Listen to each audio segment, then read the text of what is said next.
The reflection doesn't blink. It started when Elise moved into the old farmhouse left to her by an aunt. She barely remembered. It was isolated, the kind of quiet that made your ears ring. But the rent-free living was too good to pass up. The first thing she noticed was the antique mirror hanging in the upstairs hallway. Large, ornate.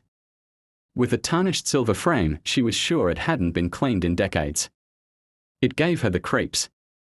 Not because of how it looked, but because something about it felt off.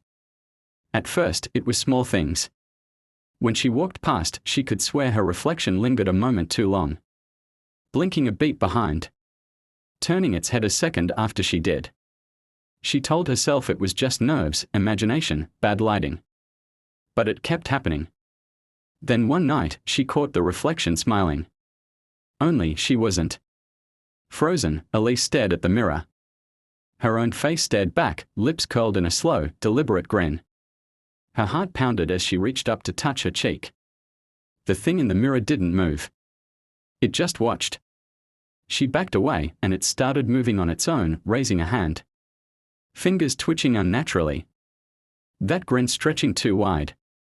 Elise ran to her room, slammed the door, and didn't sleep a second that night. The next morning, the mirror was gone. There was just an empty spot on the wall, dusty outlines where it had hung for years. She thought she was going crazy until she went downstairs and found it leaning against the living room wall. Still grinning. She tried covering it with a blanket, but the cloth would always be on the floor the next morning. She tried smashing it, but the hammer bounced off like it was rubber. Then came the whispering. At first from the hallway. Then from behind her. Then from inside her head. One night, she woke to find the mirror at the foot of her bed. The reflection stood motionless, staring. Then, it raised a hand and beckoned her forward.